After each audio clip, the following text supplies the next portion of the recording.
We are all stretched so thin these days that being an organized mom and staying one step ahead of the game is key. We all see that mom, right? The one that looks like she has it all together, the mom at parent drop-off that looks like she had the most peaceful morning, looking like she got plenty of sleep the night before. I mean, she looks like Supermom running around her home, volunteering at school, and has a career on top of that. And meanwhile, you can barely get out of bed every morning, and you dread doing all the things. She has you wondering, what's her secret? Well, I have news for you. No one, or at least most people, do not have it all together. But there are some habits you can develop that are easy to follow that can make all the difference. So, here are my habits of an organized mom to help make mom life a whole lot easier.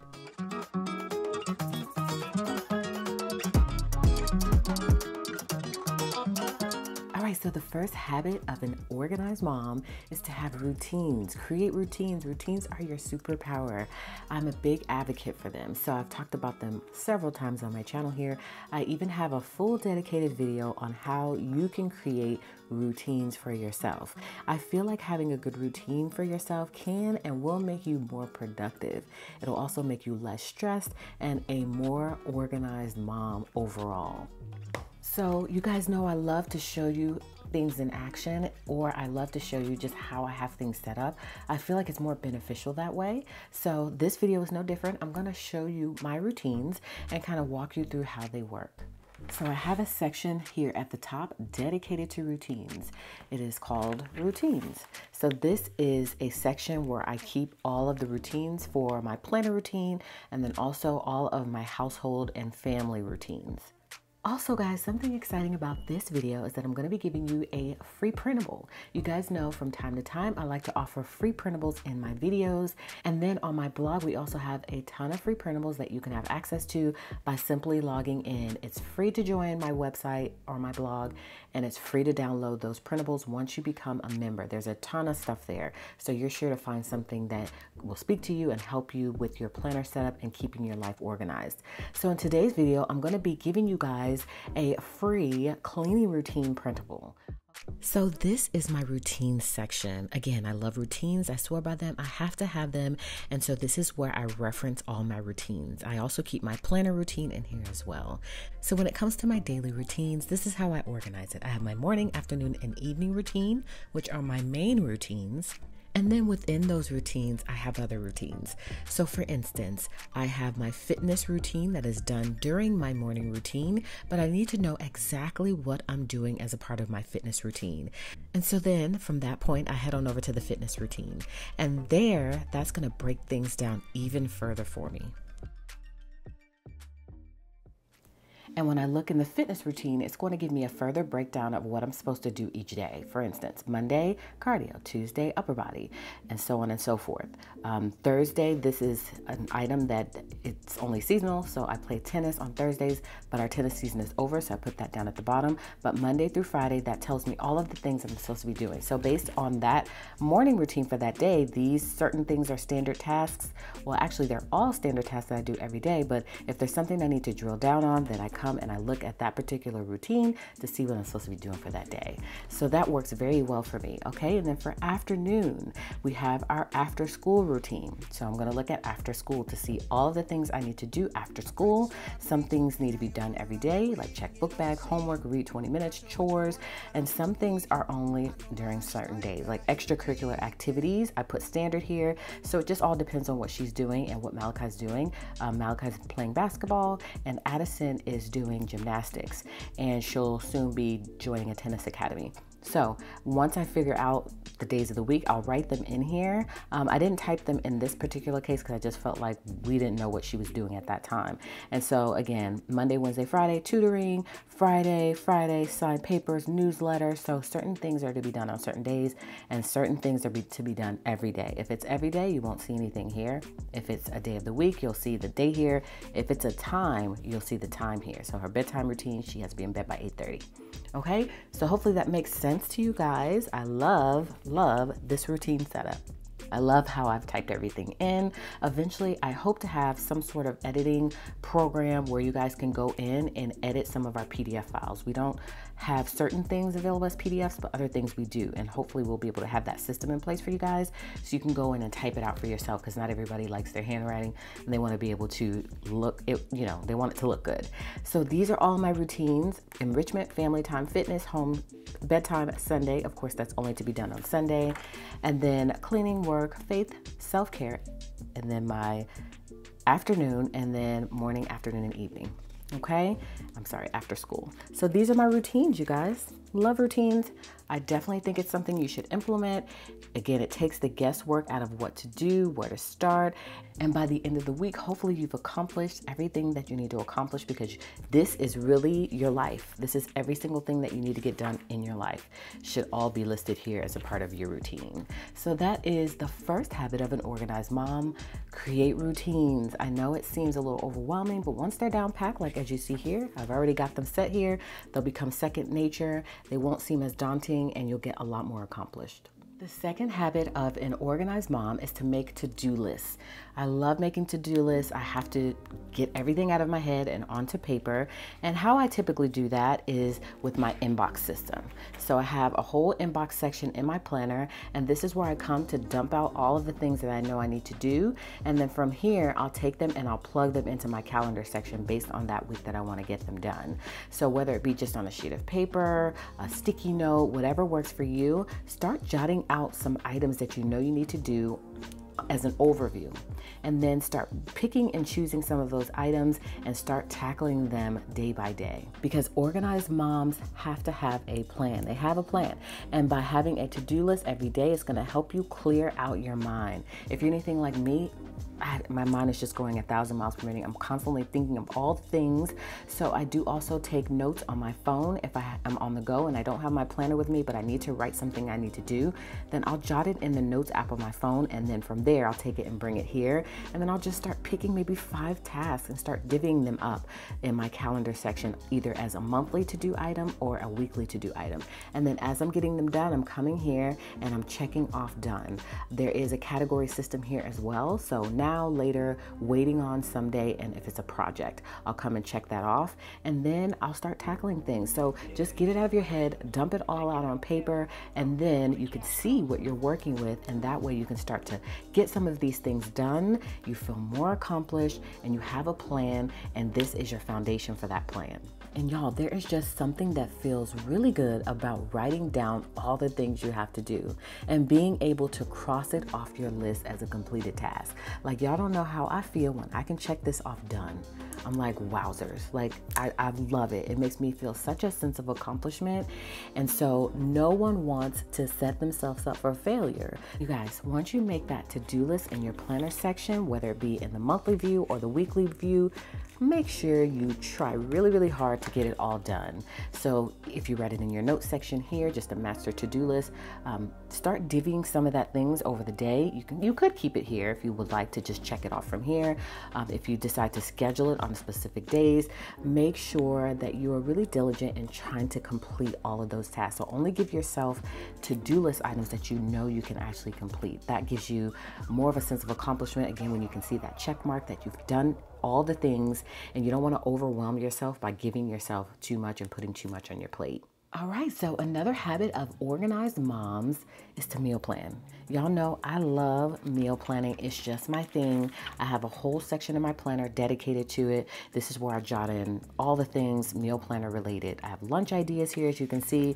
This is my overview if I want to come here and plan all of my meals for the year. As you guys can see, sometimes I don't do that, but you could technically come here, plan all of your meals for the whole entire month, your whole year, or you could just do it week by week. So these are very helpful when I do use them. There's also a place for family favorites on the back of this page, but this is my monthly view. So this is where I come, and I need to switch this out for May so that I can start meal planning for May. But just to kind of show you how this would look, you go ahead and plan out your meals for the month or for the week. As you can see, I typically go week by week, and this will help you to make sure that you are cooking more, especially if that's a goal of yours. I do like to start here. I come in and write my recipes that I I want to try, and this is just something that I'm filling out. Just whenever I think of something I want to try, I'll go ahead and write it in, and then I use this to be able to build my menu plan for the months. Then you have your weekly meal plan, and this is where I come write breakfast, lunch, and dinner. Again, I need to switch this out for May since we started a new month, but you'll come here and write all of those things that you want to cook based on your monthly calendar, create your shopping list for that week. But before you do any of this, just so you know, once you develop whatever your meal plan is going to be, before you start writing in all of your shopping list items, go ahead and look in your pantry, fridge, and freezer to see what you have on hand. You want to be able to use those items instead of wasting the items. So come here first, see what you have on hand, and then once you know what you have based on what you're cooking, then go ahead and create your shopping list, okay? So meal planning is essential for us. It helps to save money so that we're not eating out all the time. Of course, you can make more healthy meals for your family. Plus, I just enjoy the process of meal planning. And if you are new to meal planning, just start by planning 1 week at a time. Don't try to do a whole monthly schedule unless it works better for you. You can totally determine what you want to do. But if you tend to get overwhelmed easily by this whole process, start with just planning out a week at a time. By having a meal plan each week, it really does take the guesswork out of what's for dinner. You already have a plan written out. Next habit of an organized mom is to try to wake up a little earlier. Now, this is something that I truly struggle with. There is a time that I have to get up to get my daughter on the bus, and so sometimes I'm like, I can't get up any earlier than this. However, by getting up just 15 minutes before your house can do wonders for your day. So take that time to get a quick shower or to plan your to-do list, and this is going to allow you some time to think before the busy mornings start to happen.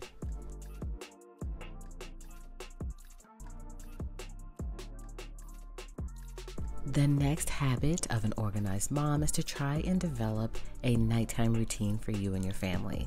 These types of routines are probably the most important routine an organized mom uses.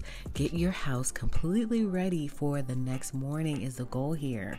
So whether that be cleaning up, whether that be packing the kids' lunches, book bags, clothes for the next morning, make sure you have the things you need to be the most productive for the next day. The next habit is to do a load of laundry a day. Now, this is a huge one, you guys. And also, just so you know, I am not a big fan of laundry, but I'm also not a big fan of piles of dirty clothes and overflowing hampers. So once you create this 1 load of laundry a day policy, trust me, you'll never spend hours doing laundry again.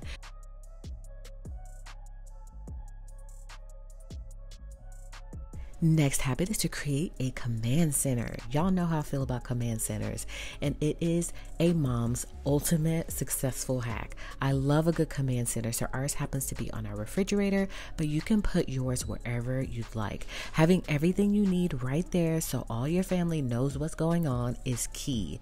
Things that you can include on your command center is a dry erase board. So I have a couple of here, one for our calendar, one for our chores, and one for a quick note that I want to make sure that I write so that people don't forget to do certain things. So that is like a reminder, and that has come in very handy. Also, your weekly meal plan. I also have a place for important documents as a sorter, so when Addison takes it out of her book bag during our Friday sessions, she can put it here on the refrigerator. She can display any artwork that she'd like. And then I have a slot for mail. You have to have a place for you to be able to put mail there quickly, and eventually you can sort that out. You also need some dry erase pens, some erase.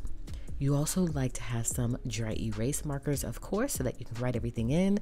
I like to include a photo or two. Anything that comes in the mail that I want to make sure I don't forget about, I'll take that out of the envelope and I'll stick it right on the fridge with a magnet. And so your family command center is going to be the hub for your family to be able to check in, reference certain things so that everyone stays on the same page. I also love creating drop zones. The key to being an organized mom is to have simple systems in place. So the command center is one part, but you should also have a drop zone. This is a place where book bags go, in some cases keys go, shoes goes, maybe your purse. And all of that should go near the door, either near the garage door or near your front door. Drop zones are key. So when Addison comes off the bus in the afternoon, she has a spot for her book bag and her coat. We also have coat hooks there for our coats too in the winter and cooler seasons, and a place for our shoes near the door for easy access. Drop zones are a must if you want to be an organized mom. Next up is to declutter regularly. Clutter can be very overwhelming to deal with if you allow it to pile up. So try to make it a goal to not allow it to pile up. An organized mom will tell you the more clutter you have, the more overwhelming it can be. So go through things regularly, like clothing, random items that may be sitting on tables, the couch. Make sure you're picking up those things regularly. And also don't forget about that paper clutter too. So you want to go back to your family command center and make sure you check that mail and toss anything out that you don't need. You just want to constantly check around the house and make sure that you're keeping up with that clutter, because again, that can really make or break how you feel and whether or not you feel too overwhelmed to tackle all the things you need to tackle. Cannot stress the importance of planning your week. I do mine on Sunday, and that's what I would recommend for you as well. This is important to set yourself up for a successful week and hit the ground running full force on Monday.